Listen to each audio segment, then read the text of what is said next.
Welcome back, underdogs, misfits, and other little lunatics. So we're heading into 1:30 a.m. my time for all you night owls out there, and for everybody else. I hope you're having sweet dreams. It's a little chilly. It's chilly in here right now. Maybe it's because I took my hat off. Can't wear a hat all the time. Anyway, I wasn't feeling the hats. I love hats. I have so many hats. I'm like the hat lady. But I'm not feeling it right now. No, I'm not. Come closer. But I am cold. I almost think I should put a hat on. Should I put a hat on? I'm chilly. I'm also really chilly. Hold on. What hat? That's my hat. My Russian hat. I like my Russian hat.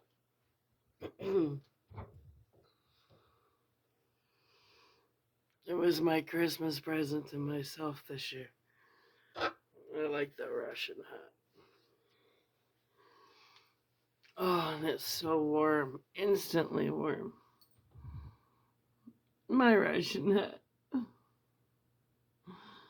There.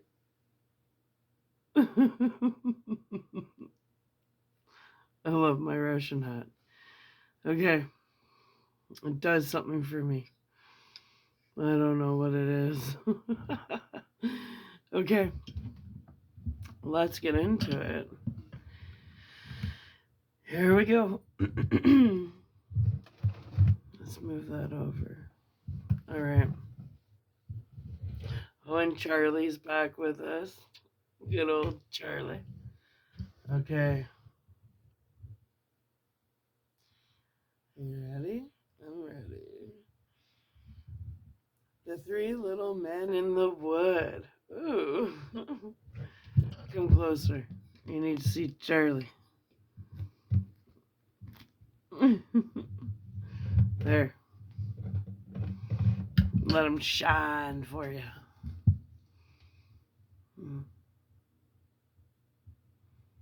Okay. Whatever. The Three Little Men in the Wood. There was once a man whose wife died, and a woman whose husband died. And the man had a daughter, and the woman also had a daughter. The girls were acquainted with each other and went out walking together, and afterwards came to the woman in her house. Then she said to the man's daughter, "Listen, tell your father that I'd like to marry him, and then you shall wash yourself in milk every morning and drink wine, but my own daughter shall wash herself in water and drink water." Was that falling?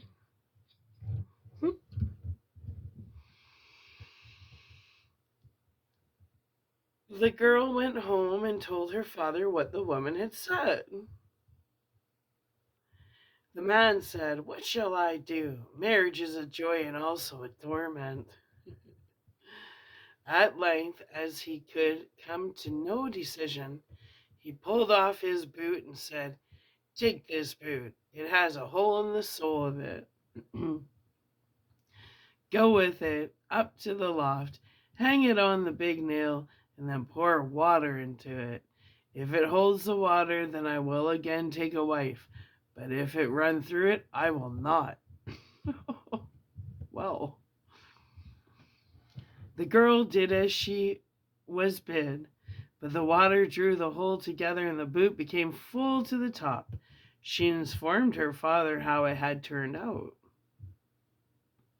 Then he himself went up, and when he saw that she was right, he went to the widow and wooed her, and the wedding was celebrated. Well, they moved pretty quick, huh? Wowzer. Um,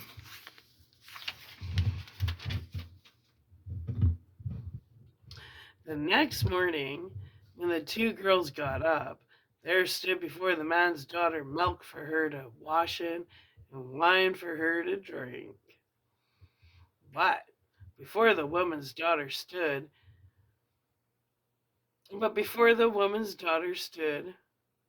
water to wash herself with and water for drinking. On the second morning stood water for washing and water for drinking before the man's daughter, as well as before the woman's daughter. And on the third morning stood water for washing and water for drinking before the man's daughter, and milk for washing and wine for drinking before the woman's daughter. And so it continued. The woman became her stepdaughter's bitterest enemy, and day by day did her best to treat her still worse. She was also envious because her stepdaughter was beautiful and lovable, and her own daughter ugly and repulsive. Once in winter, when everything was frozen and as hard as stone, and hill and vale lay covered with snow, the woman made a frock of paper, called her stepdaughter, and said, "Here, put on this dress and go out into the wood and fetch me a little basketful of strawberries. I have a fancy for some." "Good heavens," said the girl, "no strawberries grow in winter. The ground is frozen, and besides, the snow has covered everything. And why am I to go in this paper frock? It is so cold outside that one's very breath freezes. The wind will blow through the frock, and the thorns tear it off my body. Will you contradict me?" Said the stepmother. "See that you go, and do not show your face again until you have the basket full of strawberries." Then she gave her a little piece of hard bread and said, "This will last you the day," and thought, "You will die of cold and hunger outside and never be seen again by me."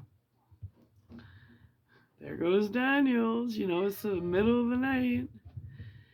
Then the maiden was obedient and put on the paper frock and went out with the basket. Far and wide there was nothing but snow and not a green blade to be seen. When she got into the wood, she saw a small house, out of which peeped three little men. She wished them good day and knocked modestly at the door. They cried, "Come in!" And she entered the room and seated herself on the bench by the stove, where she began to warm herself and eat her breakfast. The little men said, "Give me some of it too." "Willingly," she said, and divided her piece of bread in two and gave them the half. They asked, "What do you do here in the forest in the winter time in that thin dress?" "Ah," she answered, "I am to look for a basket full of strawberries, and I am not to go home until I can take them with me." When she had eaten her bread, they gave her a broom and said, "Sweep away the snow at the back door." But when she was outside, the three little men said to each other, "What shall we give her, as she is so good, and she has shared her bread with us?" Then said the first, "My gift is that she shall every day grow more beautiful." The second said, "My gift is that gold pieces shall fall out of her mouth every time she speaks."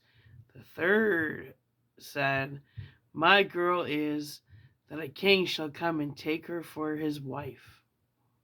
The girl, however, did as the little men had bidden her, swept away the snow behind the little house with the broom. And what did she find but real strawberries, which came up quite dark red out of the snow. In her joy she hastily gathered her basketful, thanked the little man, shook hands with each of them, and ran home to take her stepmother what she had longed for so much. When she went in and said good evening, a piece of gold at once fell out of her mouth. Thereupon she related what had happened in the woods. But with every word she spoke, gold pieces fell from her mouth, until very soon the whole room was covered with them. The way I talk, man, I would have lots of gold. Anyway, now look at her arrogance, cried the stepsister, to throw about gold in that way. She was secretly envious of it, and wanted to go into the forest also to seek strawberries. The mother said, "No, my dear little daughter, it is too cold. You might freeze to death." However, as her daughter let her have no peace, the mother at last yielded, made her a magnificent coat of fur. Of course, no paper for that one. Favoritism much?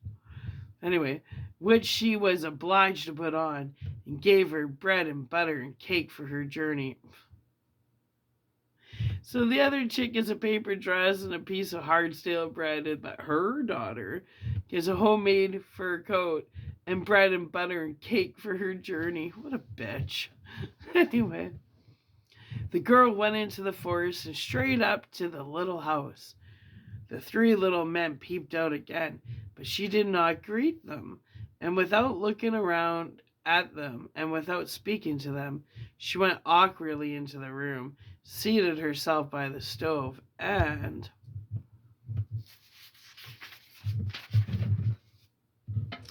began to eat her bread and butter and cake. "Give us some of it," cried the little men, but she replied, "There is not enough for myself, so how can I give it away to other people?" When she had finished eating, they said, "There is a broom for you. Sweep it all, clean it in front of the back door. Sweep for yourselves." She answered, "I am not your servant." Well, big mistake. When she saw that they were not going to give her anything, she went out by the door. Then the little men said to each other, "What shall we give her, as she is so naughty and has a wicked, envious heart that will never let her do a good turn to anyone?" The first said, "I grant that she may grow uglier every day." The second said, "I grant that every word she says, a toad shall spring out of her mouth." And the third said, "I grant that she may die a miserable death." Wow, she should have just swept and shared her food, huh? The maiden looked for strawberries outside, but as she found none, she went angrily home. When she opened her mouth and was about to tell her mother what had happened to her in the woods, with every word she said, a toad sprang out of her mouth, so that everyone was seized with horror of her.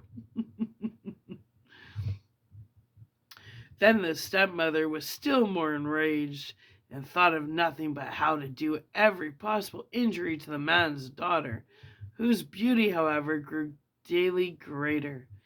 At length she took a cauldron, set it on fire, and boiled yarn in it. When it was boiled, she flung it on the poor girl's shoulder. What a bitch, man, burned her, and gave her an axe in order that she might go out on the frozen river, cut a hole in the ice, and rinse the yarn. What a bitch, man. She was obedient, went thither, and cut a hole in the ice, and while she was in the midst of her cutting, a splendid carriage came driving up, in which sat a king. The carriage stopped, and the king asked, "My child, who are you? And what are you doing here?" "I am a poor girl, and I am rinsing yarn." Then the king felt compassion, and when he saw that she was so very beautiful, he said to her, "Will you go away with me?" "Ah, yes, with all my heart," she answered, for she was glad to get away from the mother and sister. No shit. So she got into the carriage and drove away with the king, and when they arrived at his palace, the wedding was celebrated with This is a cute story. Great pomp, as the little men had granted to the maiden. When a year was over, the young queen bore a son, and as the stepmother had heard of her great good fortune, she came with her daughter to the palace and pretended that she wanted to pay her a visit. But when the king had gone out and no one else was present, the wicked woman seized the queen by the head, and her daughter seized her by the feet, and they lifted her out of bed and threw her out of the window into the stream which flowed by. Holy man, they're evil. Then the ugly daughter laid herself in the bed, and the old woman covered her up over her head. When the king came home again and wanted to speak to his wife, the old woman cried, "Hush, hush! That can't be now. She is lying in a violent sweat. You must let her rest today." The king suspected no evil, and did not come back again till next morning. And as he talked with his wife and she answered him, with every word a toad leaped out, whereas formerly a piece of gold had fallen. Then he asked what that could be, but the old woman said that she had got that from the violent sweat, and would soon lose it again. During the night, however, the scullion saw a duck come swimming up the gutter, and it said, "King, what art thou doing now? Sleepest thou or wakest thou?" And as he returned no answer, it said, "And my guests, what may they do?" The scullion said, "They are sleeping soundly too." Then it asked again, "What does little baby mine?" He answered, "Sleepeth in her cradle fine." When she went upstairs in the form of the queen, nursed the baby, shook up its little bed, covered it over, and then swam away.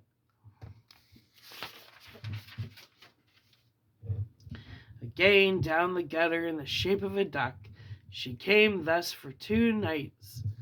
On the third, she saw the scullion go and tell the king to take his sword and swing it 3 times over me on the threshold. Then the scullion ran and told this to the king, who came with his sword and swung it thrice over the spirit. And at the 3rd time his wife stood before him strong, living, and healthy, as she had been before. Thereupon the king was full of great joy, but he kept the queen hidden in a chamber until the Sunday, when the baby was to be christened. And when it was christened, he said, "What does a person deserve who drags another out of bed and throws him in the water? The wretch deserves nothing better," answered the old woman, "than to be taken and put into a barrel stuck full of nails and rolled down a hill into the water." "Oh, that's pretty torturous." "Then," said the king, "you have pronounced your own sentence." That was a good one. And he ordered such a barrel to be brought, and the old woman to be put into it with her daughter, and then the top was hammered on, and the barrel rolled down the hill. It went into the river. Quite the story. But the old stepmother bitch and the stepsister, they deserved everything they got. Okay. That was a short one. We can get into the 3rd story. The 3 spinners. Ooh, this might be in mythology, the past, present, future. I like that. I did a lot of research in Greek mythology. Well, all mythologies. But anyway, the 3 spinners. I think this is it. I hope so. There was once a girl who was idle and would not spin, and let her mother say what she would. She could not bring her to it. At last the mother was once so overcome with anger and impatience that she beat her at which the girl began to weep loudly. Now at this very moment the queen drove by, and when she heard the weeping she stopped her carriage, went into the house, and asked the mother why she was beating her daughter, so that the cries would be heard out on the road. Then the woman was ashamed to reveal the laziness of her daughter, and said, "I cannot get her to leave off spinning. She insists on spinning forever and ever, and I am poor and cannot procure the flax." Then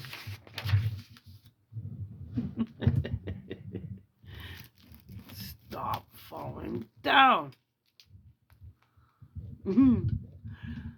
Then answered the queen, "There's nothing that I like better to hear than spinning, and I am never happier than when the wheels are humming. Let me have your daughter with me in the palace. I have flax enough, and there she shall spin as much as she likes." The mother was heartily satisfied with this, and the queen took the girl with her. When they had arrived at the palace, she led her up into the 3 rooms, which were filled from the bottom to the top with the finest flax. "Now spin me this flax," she said, "and when you have done it, you shall have my eldest son for a husband, even if you are poor. I care not for that. Your untiring industry is dowry enough." The girl was secretly terrified, for she could not have spun the flax, no, not if she had lived till she was 300 years old, and had sat at it every day from morning till night. When therefore she was alone, she began to weep, and sat thus for 3 days without moving a finger. On the 3rd day came the queen, and when she saw that nothing had yet been spun, she was surprised. But the girl excused herself by saying that she had not been able to begin because of her great distress at leaving her mother's house. The queen was satisfied with this, but said, when she was going away, "Tomorrow you must begin to work." When the girl was alone again, she did not know what to do, and in her distress went to the window. Then she saw 3 women coming towards her, the first of whom had a broad flat foot, the second had such a great underlip that it hung down over her chin, and the third had a broad thumb. They remained standing before the window, looked up, and asked the girl what was amiss with her. She complained of her trouble, and then they offered her their help and said, "If you will invite us to the wedding, not be ashamed of us, and will call us your aunts, and likewise will place us at your table, we will spin up the flax for you, and that in a very short time."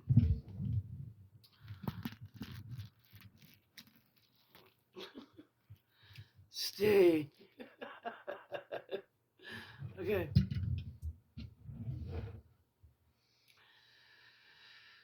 And that in a very short time. Where was I?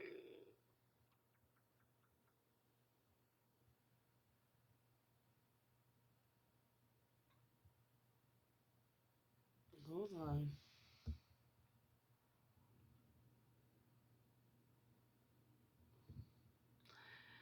Where were we?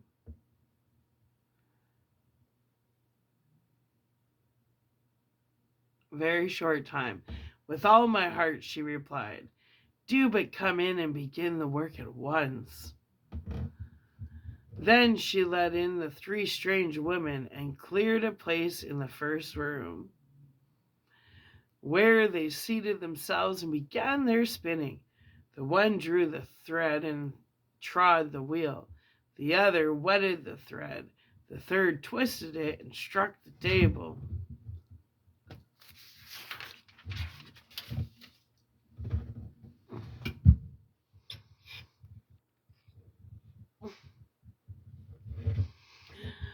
with her finger, and as often as she struck it, a skein of thread fell to the ground that was spun in the finest manner possible. The girl concealed the 3 spinners from the queen, and showed her whenever she came the great quantity of spun thread, until the latter could not praise her enough. When the first room was empty, she went to the second, and at last to the third, and that too was quickly cleared. Then the 3 women took leave and said to the girl, "Do not forget what you have promised us. It will make your fortune." When the maiden showed the queen the empty rooms and the great heap of yarn, she gave orders for the wedding, and the bridegroom rejoiced that he was to have such a clever and industrious wife, and praised her mightily. "I have 3 aunts," said the girl. I have 3 aunts. "I have 3 aunts," said the girl, "and as they have been very kind to me, I should not like to forget them in my good fortune. Allow me to invite them to the wedding, and let them sit with us at the table." The queen and the bridegroom said, "Why should we not allow that?" Therefore, when the feast began, the 3 women entered in strange apparel, and the bride said, "Welcome, dear aunts." "Ah," said the bridegroom, "how do you come by these odious friends?" Thereupon he went to the one with the broad flat foot and said, "How do you come by such a broad foot?" "By treading," she answered, "by treading." Then the bridegroom went to the second. She said, "How do you come by your falling lip?" "By licking," she answered, "by licking." Then he asked the third, "How do you come by your broad thumb?" "By twisting the thread," she answered, "by twisting the thread." On this the king's son was alarmed and said, "Neither now nor ever shall my beautiful bride touch a spinning wheel." And thus she got rid of the hateful flax spinning, because he didn't want her to look like that. That's funny. Okay, I gotta fix this. So that was... This is pissing me off. So that was our 3 stories, but... Hold on. Oh, damn Velcro. I'm trying my best here, man. Trying my best. Okay. Let's fix this. There.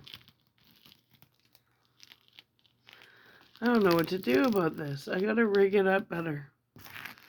This ain't working so well. Ugh. I don't know what to say. Hey, yeah, I gotta fix this. I will. I'm innovative. I'm industrious. I'll figure it out. Well, anyways. So, whatever. So, that was 3 and it was pretty short. So I think we're going to read a 4th.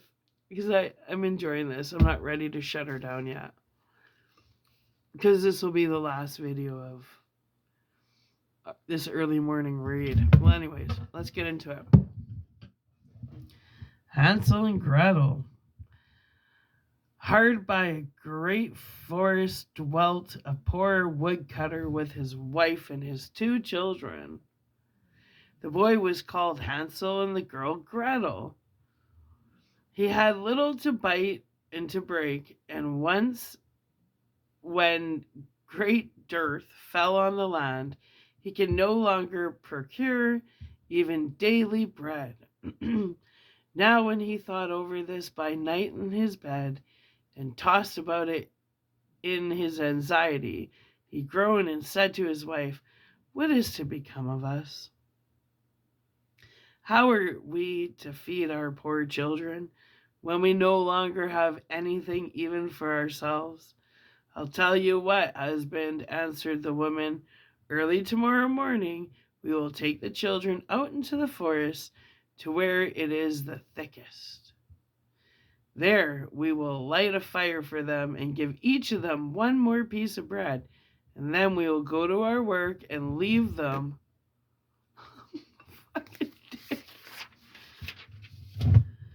alone.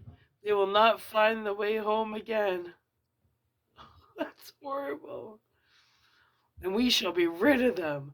No, wife, said the man. I will not do that. How can I bear to leave my children alone in the forest? There's a few stories about this. People just ditching their kids in the forest. 1800s, man. The wild animals would soon come and tear them to pieces. Oh, you fool, said she, then we must all four die of hunger. You may as well plane the planks for our coffins. And she left him no peace until he consented. But I feel very sorry for the poor children all the same, said the man. The two children had also not been able to sleep for hunger, and had heard what their stepmother had said to their father. Gretel wept bitter tears and said to Hansel, now all is over with us. Be quiet, Gretel, said Hansel. Do not distress yourself. I will soon find a way to help us. And when the old folks had fallen asleep, he got up, put on his little coat, opened the door below, and crept outside. The moon shone brightly, and the white pebbles which lay in front of the house glittered like little silver pennies. Hansel stooped and stuffed the little pocket of his coat with as many as he could get in. Then he went back and said to Gretel, be comforted, dear little sister, and sleep in peace. God will not forsake us. And he laid down again in his bed. When day dawned, but before the sun had risen, the woman came and awoke the two children, saying, get up, you sluggards. We're going into the forest to fetch wood. She gave each a little piece of bread and said, there's something for your dinner, but do not eat it all before then, for you will get nothing else. Gretel took the bread under her apron, as Hansel had the pebbles in his pocket. Then they all set out together on the way to the forest. When they had walked a short time, Hansel stood still and peeped back at the house, and did so again and again. His father said, Hansel, what are you looking at there?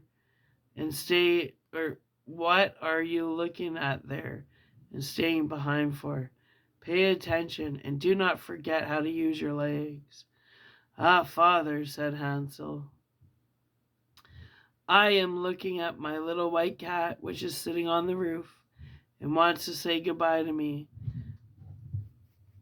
The wife said, fool, that is not your little cat. That is the morning sun which is shining on the chimneys.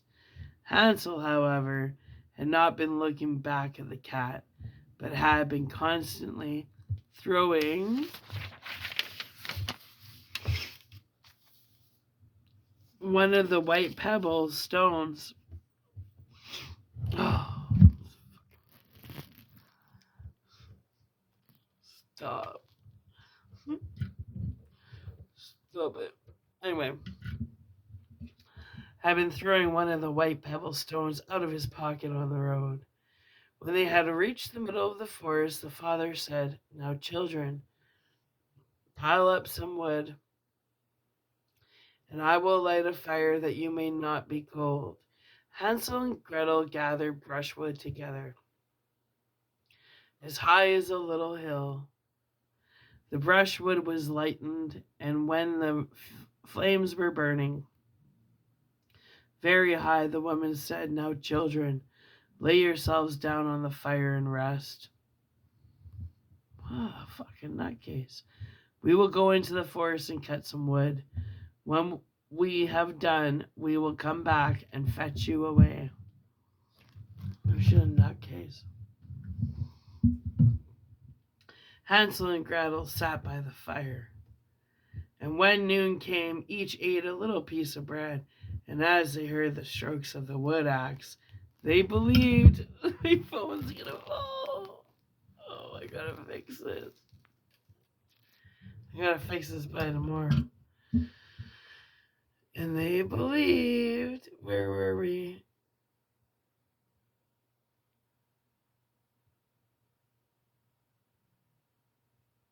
And they believed that their father was near.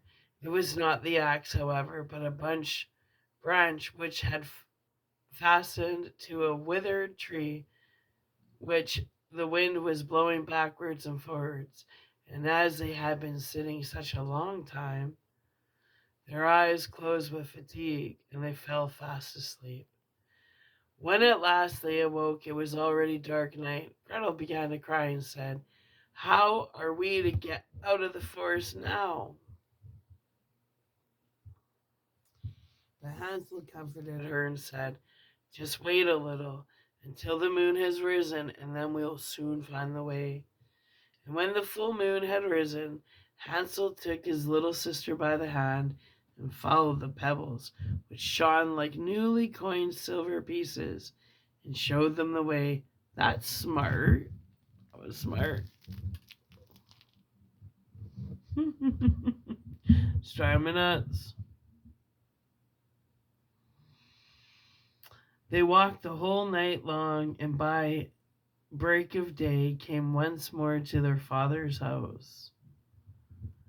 They knocked at the door, and when the woman opened it and saw it was Hansel and Gretel, she said, "You naughty children, why have you slept so long in the forest? We thought you were never coming back at all." The father, however, rejoiced, for it had cut him to the heart to leave them behind alone. Oh my God.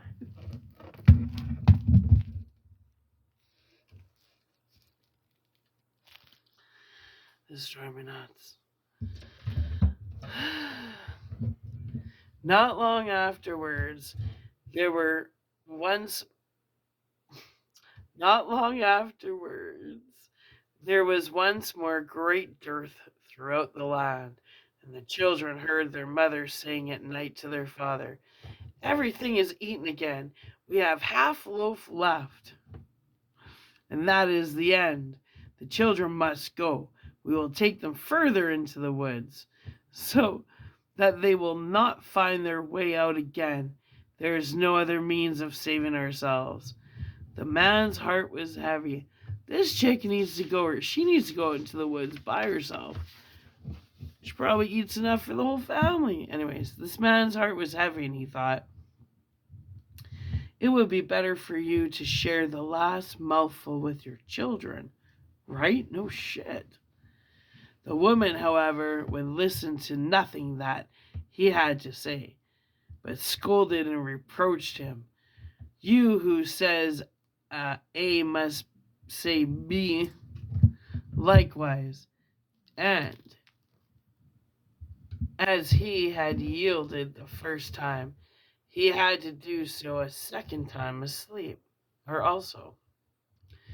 The children, however, were still awake and had heard the conversation.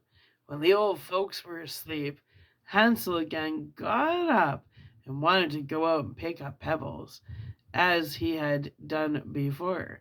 But the woman had locked the door. What a bitch. And Hansel could not get out.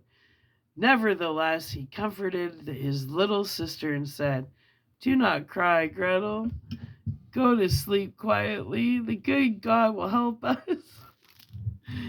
Please, good God, fix this phone situation." Early in the morning came the woman and took the children out of their beds. Their piece of bread was given to them, but it was still smaller than the time before. On the way into the forest, Hansel crumbled his in his pocket, and often stood still and threw a morsel on the ground. Hansel, why do you stop and look around?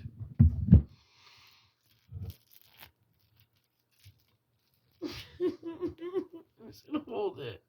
Hansel, why do you stop and look around? Said the father, go on. I'm looking back at my little pigeon which is sitting on the roof and wants to say goodbye to me.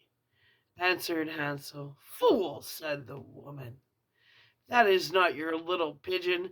That is the morning sun that is shining on the chimney. Hansel, however, little by little, threw all the crumbs on the path. The woman led the children still deeper into the forest, where they had never in their lives been before. Then a great fire was again made, and the mother said, just sit there, you children, and when you are tired you may sleep a little. We are going into the forest to cut wood, and in the evening, when we are done, we will come and fetch you away. When it was noon, Gretel shared her piece of bread with Hansel, who had scattered his by the way. Then they fell asleep and evening passed, but no one came to the poor children. They did not awake until it was dark night, and Hansel comforted his little sister and said, just wait, Gretel, until the moon rises, and then we shall see the crumbs of bread which I have strewn about. They will show us our way home again. When the moon came, they set out, but they found no crumbs, for the many thousands of birds which fly about in the woods and fields had picked them all up. Shit, man. Sacrifice his food rationings for the birds. Okay. I gotta deal with this thing. It's driving me nuts. Drive me crazy. She drives me crazy. Will that work better? I don't know if we can get through this, guys. This is really not working so.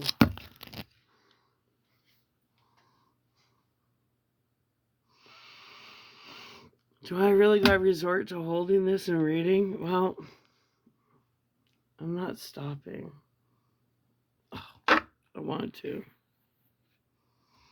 It's driving me nuts. I can try. No, I'm not. This is a sign. I gotta really fix my phone stand thingy. So, we're gonna... because this is about how long I want my videos to be.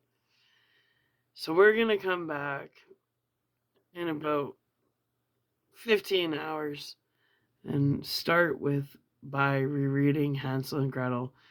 I'm getting tired. I'm getting frustrated. I've had way too many interruptions. We must be hitting 3 a.m. because that's when things go quirky around here. Anyway. Underdogs, misfits, and other little lunatics. I love you. Sweet dreams. This just ain't working. Hansel and Gretel, they need a rest, but we'll be back. All right. Love ya. Bye. I'm so tired. I'm done. Done.